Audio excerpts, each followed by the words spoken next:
دوسروں کے غموں میں شریک ہونے کا مہینہ ہے، دوسروں کے احساس کرنے کا مہینہ ہے۔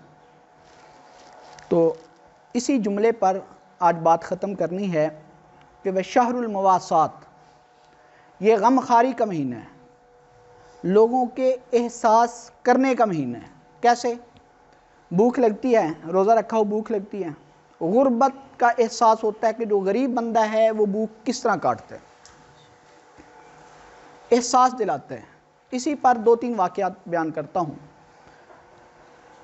حضرت امام حسین رضی اللہ تعالی عنہ اور امام حسن رضی اللہ تعالیٰ عنہ بچے تھے، بیمار ہو گئے۔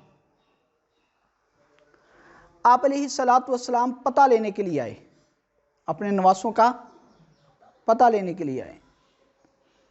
آپ علیہ السلام نے دیکھا کہ شدید علیل ہیں، شدید بخار ہے۔ تو آپ صلی اللہ علیہ وسلم نے ارشاد فرمایا، فاطمہ اور علی دونوں سنو، نظر مان لو کہ یہ بچے ٹھیک ہو جائیں گے تو ہم روزے رکھیں گے۔ کہنے والے کون ہیں؟ آپ علیہ السلام۔ روزہ کنہوں نے رکھا ہے؟ حضرت علی اور حضرت فاطمہ۔ بیمار کون ہیں؟ امام حسن اور امام حسین۔ حضرت علی رضی اللہ تعالیٰ نظر مانی کہ میرے دونوں بچے ٹھیک ہو گئے تو میں 3 روزے رکھوں گا۔ اللہ تعالیٰ نے دونوں بچوں کو شفا دی۔ اس وقت وہ بچے تھے، ہے تو شہزادے اسلام کے، وہ جنت کے سردار ہیں، نوجوانوں کے سردار ہیں۔ دونوں ٹھیک ہو گئے۔ اب روزہ رکھا حضرت علی نے اور حضرت فاطمہ نے۔ انبیاء کے بعد سب سے بہترین جوڑی دنیا میں اگر آئی ہے تو حضرت فاطمہ اور حضرت علی رضوان اللہ علیہم اجمعین ہیں۔ دونوں حضرات نے روزہ رکھا۔ اب افطاری کا کیا انتظام کیا جائے؟ تو حضرت فاطمہ رضی اللہ تعالی عنہ نے کہا کہ علی گھر میں تو کچھ بھی نہیں، کوئی مزدوری کے لیے چیز لے آ، میں مزدوری کر لیتی ہوں اور افطاری کر لیں گے۔ حضرت علی شمعون کے پاس گئے، شمعون یہودی تھا، اس کے پاس گئے مزدوری کے لیے۔ اسے کہا کہ اون دے دے، ہم اون صاف کرتے ہیں، ہمیں مزدوری دے دینا۔ یہودی نے تھوڑی سی اون دی، حضرت علی گھر لے کر آئے، اون صاف کی، ظہر سے پہلے پہلے صاف ہو گئی۔ واپس لے کر گئے تو شمعون یہودی نے تھوڑے سے جو دیے۔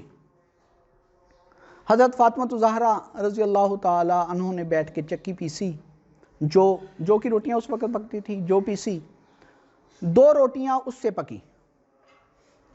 افطاری کے ٹائم بیٹھے تو جو ہی افطاری کا وقت ہوا، دروازے پر ایک صدا لگانے والے نے صدا لگائی، مسکین ہوں، اللہ کے نام پر کچھ دو، بھوکا ہوں۔ ہم جیسا ہوتا تو ہم کہتے چھوڑ یار، پورا دن ہو گیا بھوک کاٹی ہے۔ اگر زیادہ کرتے تو کہتے 1 روٹی خود کھا لیتے ہیں، 1 اس کو دے دیتے ہیں۔ حضرت علی اٹھے، 2 روٹیاں اس کو دے دی، پانی سے افطاری کر لی۔ صبح پھر سحری ہے پانی سے، دوسرا دن ہے۔ حضرت علی پھر شمعون کے پاس گئے، اون لے کر آئے، اون صاف ہوئی، تھوڑا سا جو ملا، چکی پیسی، آٹا بنا، آٹا گوندا، روٹیاں پکی، سالن نہیں تھا، 2 روٹیاں پک گئی۔ افطاری کا ٹائم ہوا تو پھر ایک بندہ دروازے پر آیا، آ کر کہتے یتیم ہوں، بھوکا ہوں، اللہ کے نام پر کچھ دو۔ حضرت علی نے پھر 2 روٹیاں اٹھا کے اس کو دیں۔ کتنے دن ہو گئے؟ دوسرا دن۔ افطاری کس سے؟ یہ روزہ ہمیں سکھا رہا ہے کہ دوسروں کے غموں میں شریک ہونا، دوسرے کا احساس کرنا۔ ہم کیا کرتے ہیں؟ دیگ پکی ہے، بچ گئی ہے تو مدرسے دے دو، بچی ہے تو پھر مدرسے دے دو۔ پیڑ چ کنک پئی ہے، کنک ساری چوکی تھی ہے تھلے مٹی والی، مدرسے دیو۔ یہی ہے نا؟ اور صحیح بات کر رہا ہوں، میں نے دیکھی ہے گندم، مدرسے میں جو گندم آئی ہے میں نے دیکھی ہے، صاف کرتے تو آدھا توڑا اس کا مٹی کا نکلتا ہے۔ حضرت علی نے 2 روٹیاں دے دی۔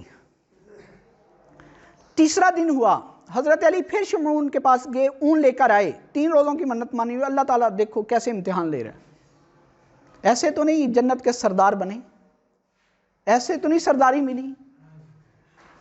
پھر جو لے کر آئے، چکی پیسی، چکی کے ساتھ آٹا پیسا، 2 روٹیاں پکی، پھر ایک اور بندہ افطاری کے ٹائم پہنچ گیا، کہتا ہے قیدی ہوں، ابھی چھوٹا ہوں، بھوک لگی ہے، اللہ کے نام پر روٹی دے دو۔ حضرت علی نے اٹھا کر دونوں روٹیاں دے دی۔ کتنے دن ہو گئے؟ 3 دن کی بھوک برداشت ہوتی ہے؟ حضرت فاطمہ کو بخار چڑھ گیا، حضرت فاطمہ کو بخار چڑھ گیا، روتی ہوئی اپنے باپ کے پاس گئی، اپنا سر نبی اکرم صلی اللہ علیہ وسلم کے سینے پر رکھا، تخلیق وجہ کائنات کے سینے پر اپنا سر رکھا، آنسو نکل آئے۔ آپ علیہ السلام کے سینے پر جب جو ہی آنسو گرے تو پوچھا بیٹی کیا ہوا ہے؟ عرض کی یا رسول اللہ صلی اللہ علیہ وسلم ابا جان 3 دن ہو گیا کچھ بھی نہیں کھایا۔ ادھر سے آنسو نکلے ہیں، ادھر سے جبرائیل قرآن لے کر اتر چکا ہے۔ وَيُطْعِمُونَ الطَّعَامَ عَلَىٰ حُبِّهِ مِسْكِينًا وَيَتِيمًا وَأَسِيرًا، دوسرے کو ترجیح دیتے ہیں، مسکین کو ترجیح دیتے ہیں، یتیم کو ترجیح دیتے ہیں۔ یہ کون سکھاتا ہے ہمیں؟ روزہ۔